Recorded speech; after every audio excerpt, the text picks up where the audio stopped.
Les programmes d'ajustement structurel, PAS. Un fiasco pour l'Afrique? En 1979, le G7 propose à la Banque mondiale et au FMI de mettre en place des programmes d'ajustement structurel.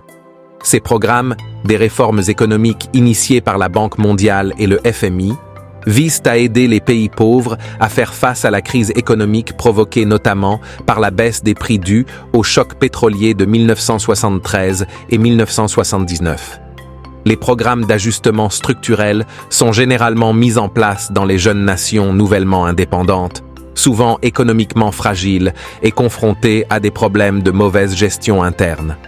Vendus comme des solutions miracles pour stabiliser les économies africaines, ces programmes ont plutôt exacerbé les problèmes et contribué à l'appauvrissement de la région. Qu'est-ce que les programmes d'ajustement structurel et comment ont-ils affecté l'Afrique? Initialement présentés comme des remèdes économiques, les PAS ont imposé des politiques d'austérité draconiennes aux pays africains. Au lieu de stimuler la croissance économique, ils ont entraîné une détérioration des conditions de vie pour des millions de personnes. Quels sont les problèmes économiques de l'Afrique avant les programmes d'ajustement structurel? Incapacité à payer les salaires. Les gouvernements africains luttaient déjà pour payer les salaires de leurs fonctionnaires, et les programmes d'ajustement structurel ont souvent exacerbé cette situation en imposant des coupes budgétaires drastiques dans le secteur public. Balance des paiements déficitaires. Les déficits dans les balances des paiements étaient monnaie courante en Afrique, mais les programmes d'ajustement structurel ont aggravé ce problème en encourageant les importations au détriment des industries locales, contribuant ainsi à une dépendance économique accrue. Environnement économique désastreux. Les programmes d'ajustement structurel ont sapé la confiance des investisseurs et des entrepreneurs, décourageant ainsi les initiatives privées et exacerbant le chômage et la pauvreté. Impayabilité de la dette extérieure. Les pays africains se sont retrouvés piégés dans un cycle de dette insoutenable, exacerbé par les conditions imposées par les programmes d'ajustement structurel, qui ont souvent exigé des mesures d'austérité en échange de l'aide financière. Voici les conséquences dévastatrices des programmes d'ajustement structurel. Au lieu de favoriser le développement économique, ils ont conduit à une détérioration des conditions de vie, à une hausse du chômage et de l'instabilité sociale, et ont sapé la capacité des gouvernements africains à répondre aux besoins fondamentaux de leur population. Voici un aperçu des répercussions les plus préjudiciables. Privatisation forcée. Les programmes d'ajustement structurel ont souvent imposé la privatisation des entreprises publiques sans tenir compte de leur importance stratégique ou des conséquences sociales pour le pays.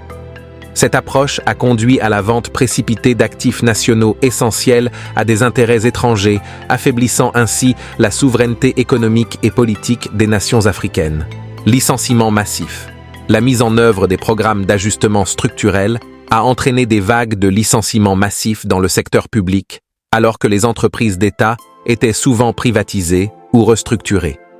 Ces licenciements ont eu un impact dévastateur sur les travailleurs et leurs familles, exacerbant le chômage et la pauvreté. Retraite anticipée et non payée. De nombreux travailleurs du secteur public se sont retrouvés confrontés à une retraite anticipée sans indemnisation adéquate.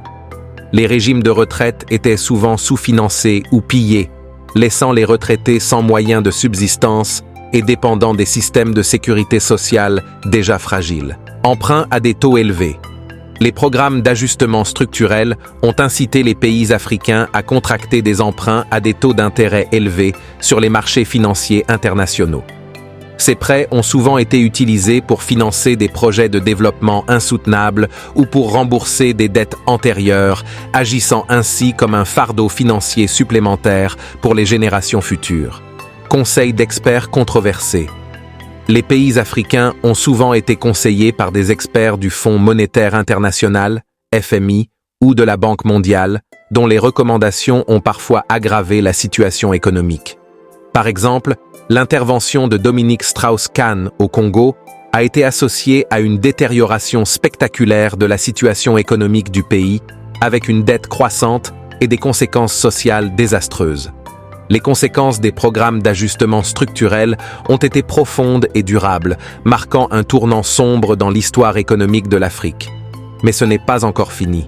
Prenons le cas de deux pays de l'Afrique de l'Ouest, afin de toucher du doigt les conséquences du programme d'ajustement structurel. Le cas du Bénin. Plongeons dans le cas du Bénin, un pays d'Afrique de l'Ouest, pour examiner de près les effets concrets des programmes d'ajustement structurel sur son économie et sa société. Impact sur l'agriculture. Les programmes d'ajustement structurel ont souvent eu des répercussions néfastes sur le secteur agricole, qui est vital pour le Bénin. Les politiques d'ajustement ont encouragé l'abandon des cultures vivrières au profit des cultures d'exportation, fragilisant ainsi la sécurité alimentaire et la souveraineté alimentaire du pays. Dégradation des services publics. La privatisation forcée des services publics a entraîné une dégradation significative des infrastructures et des services essentiels tels que l'éducation et la santé. Les investissements publics ont été réduits au profit du remboursement de la dette extérieure, laissant de nombreux Béninois sans accès adéquat à des services de base. Chômage et migration. Les politiques d'ajustement ont également contribué à une augmentation du chômage et de la pauvreté, poussant de nombreux Béninois à chercher des opportunités à l'étranger. La migration économique est devenue une réalité pour de nombreux jeunes qui fuient les perspectives d'emploi limitées dans leur pays d'origine. Inégalités croissantes. Les programmes d'ajustement structurel ont souvent exacerbé les inégalités économiques et sociales au Bénin, favorisant les intérêts des élites économiques et politiques au détriment des couches les plus vulnérables de la population. La concentration de la richesse entre les mains d'une petite minorité est devenue plus prononcée, creusant le fossé entre riches et pauvres. Résistance et lutte sociale. Malgré les défis posés par les programmes d'ajustement structurel, le peuple béninois a résisté et s'est mobilisé pour défendre ses droits et ses intérêts. Des mouvements sociaux et des organisations de la société civile ont émergé pour demander des réformes économiques et politiques plus équitables, défiant ainsi les politiques imposées par les institutions internationales. Le cas du Bénin illustre les conséquences dévastatrices des programmes d'ajustement structurel sur les pays africains, soulignant l'urgence de repenser les politiques économiques et de développement pour favoriser une croissance inclusive et durable. Prenons maintenant le cas de la Côte d'Ivoire. La Côte d'Ivoire connaît son premier plan d'ajustement structurel en 1980, après une période de prospérité économique remarquable de 1960 à 1980. Connu sous le nom de miracle ivoirien. Pour faire face à ce nouveau défi, l'État ivoirien est contraint de réduire considérablement ses dépenses, notamment en réduisant les investissements, les salaires des fonctionnaires et les budgets alloués à l'éducation et à la santé. Des entreprises sont privatisées et des subventions sont supprimées. Initialement, les résultats semblent satisfaisants, avec une baisse de l'inflation et du déficit du secteur public. Cependant, la situation se dégrade rapidement. Pendant 7 ans, l'économie ivoirienne subit une politique d'austérité. Malgré le soutien au secteur agricole grâce aux subventions, la surproduction de matières premières comme le café et le cacao entraîne une offre excédentaire, créant les fondements de la crise. Le chômage augmente et le plein emploi tend vers l'illusion. En 1989, 10 000 fonctionnaires ivoiriens perdent leur emploi, poussant la population vers le secteur informel. La baisse de l'éducation et l'utilisation accrue des enfants dans les plantations contribuent à la détérioration de la situation. En janvier 1994, la dévaluation du franc CFA aggrave encore les problèmes économiques du pays. Les programmes d'ajustement structurel, censés redynamiser l'économie ivoirienne, l'affaiblissent au contraire. Ils révèlent également que les problèmes économiques de la Côte d'Ivoire sont profonds et persistants depuis des décennies. Ainsi, cet épisode montre comment les décisions économiques prises dans le passé continuent d'influencer le paysage économique actuel de la Côte d'Ivoire. Voyons maintenant ensemble pourquoi les programmes d'ajustement structurel ont échoué en Afrique. Voici le point de vue des experts. Certains experts estiment que les programmes d'ajustement structurel, PAS, n'étaient pas fondamentalement mauvais pour les pays africains.